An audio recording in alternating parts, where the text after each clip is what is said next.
Now, Terry, 2013 was a tough year. First front I want to talk about was Damien Oliver, and there's still a lot of criticism being fired at the Victorian racing industry and you personally for the handling of that Ollie got away scot-free, went for his holiday, came back for the carnival, never got a fine. He should have been dealt with in a much more severe manner. What do you say to that? Yeah, look, Terry, again, that's one that frustrates me, and what some people don't seem to get or want to get is that if Damien Oliver doesn't make an admission of guilt, he doesn't do one single day.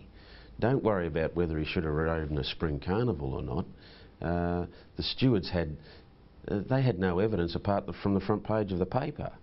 And there was plenty saying that he should have been stood down. Well, that's fine. They would have ended up at the Supreme Court and the steward's defence would have been the front page of the paper. Was the suspension harsh enough, Terry? Well, look, in the circumstances... Because it's a pretty bad thing for a jockey to back another horse when he's riding in that race. That's pretty culpable. Oh, there's no risk about that, no arguing about that, but we've still got to get back to the fact that whatever evidence was available to the police, the stewards didn't have. The stewards had a pair of twos. And when it came down to, obviously, like they do every day in courts, admitting or pleading guilty to a breach of the rules or something that's happened civilly, in comes the bargaining as far as penalty is concerned.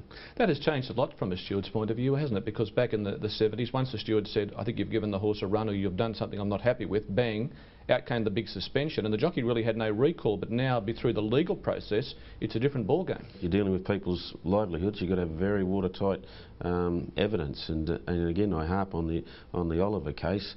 If he doesn't plead guilty, nothing happens. Don't worry about whether he should have been in a spring carnival or not, he just doesn't do one day. Is the appeals process right, Terry? We see riders going off to VCAT. A lot of people say, well, what would VCAT know? Oh, well, look, that's the process. I know that at VCAT there are people, experienced people there that have come across from the previous Racing Appeals Tribunal, and Judge Nixon, and who's been around racing a very long time, and he hears lots of those matters, and we're pretty comfortable with the experience that are there to hear these matters.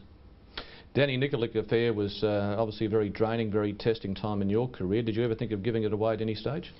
Not at all, Terry. It was a disappointing period of time, of course, but something that racing didn't need, but unfortunately that's the way it went, and somebody had to stand up.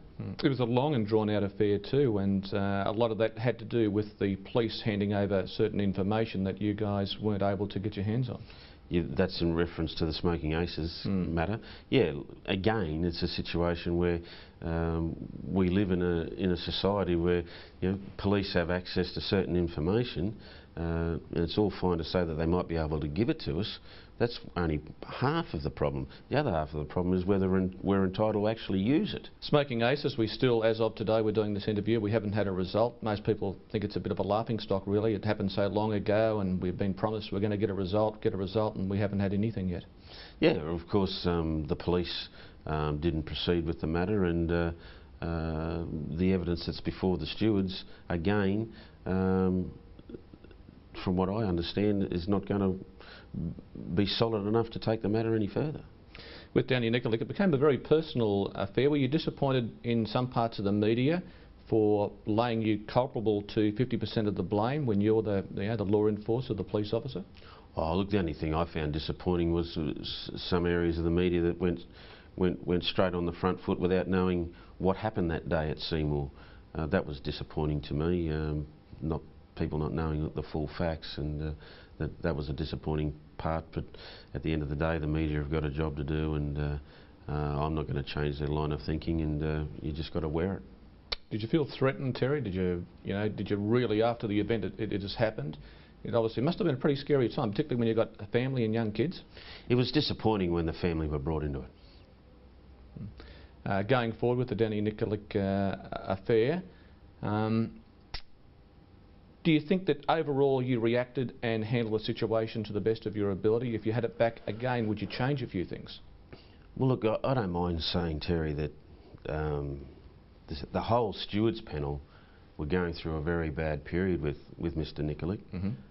He was very intimidating to a point where stewards couldn't do their job properly. And me as chairman of stewards, well, someone had to stand up. Would have been pretty easy to back down, but wouldn't it? Oh, very easy to look the other way. And that was the difficulty we were facing. And as I said, someone had to someone had to run the ball up, and it had to be me. What have you learned out of the process, Terry? As far as I'm concerned, it was just doing our job. There wasn't anything really to be learnt about it. When you've got nothing to hide and you're just doing your job, you just got to do it. If you don't do it, well, you may as well not be there. And the recent one, of course, has been BC3 with Bill Vlahos. Reports that we read in the paper that there was information given to the stewards in Racing Victoria that someone should look into this and act, and Racing Victoria and the stewards didn't touch it. What happened there? Well, our view, Terry, is that whilst obviously the money was on a much larger scale, simply punters clubs don't come under our domain. You know, you talk about the...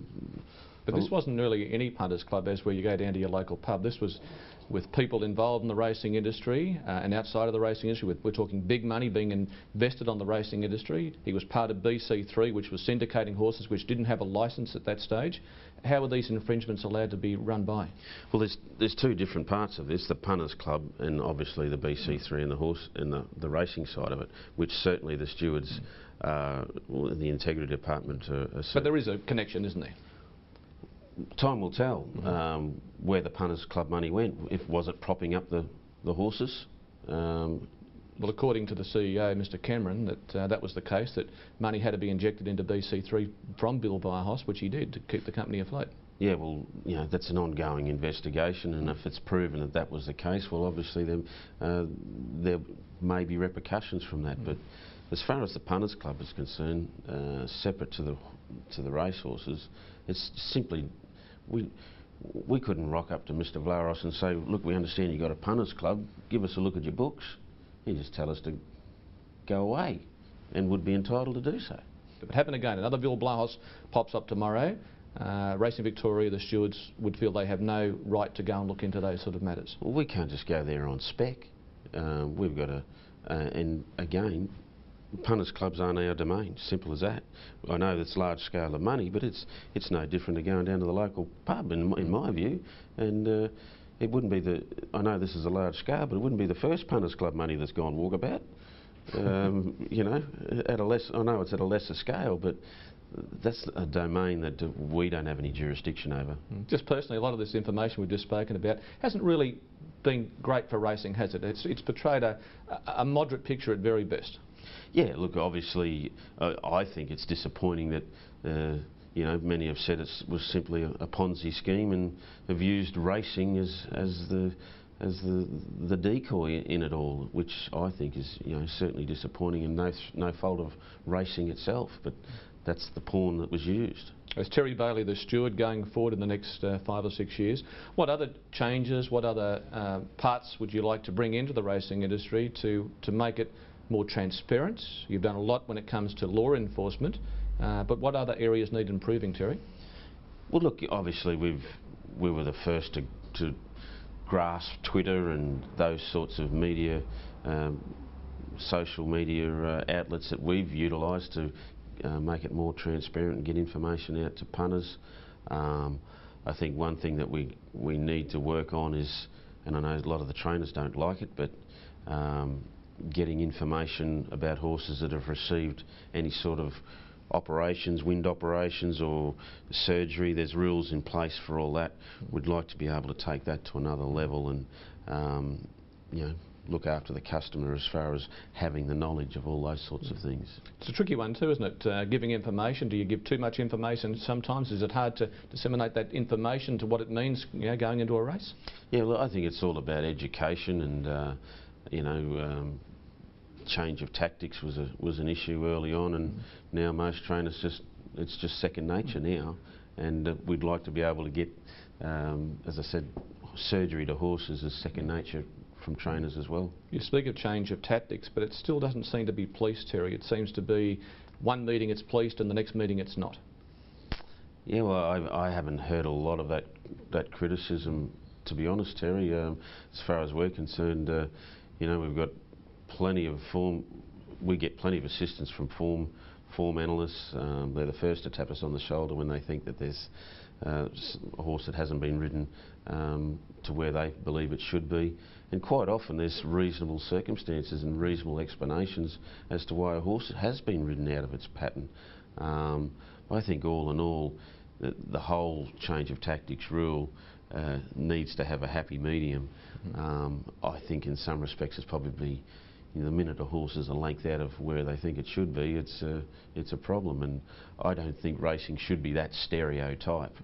And 9 times out of 10 when a horse does change tactics, there's a good reason for that.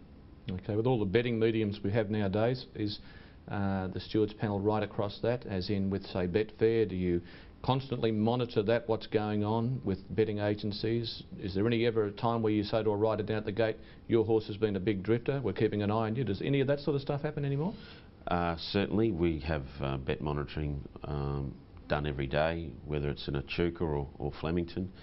Direct contact to the track from our control room here at Racing Victoria, and when I say not quite often, but something may not be said prior to the race, but certainly afterwards if there's an anomaly in the betting.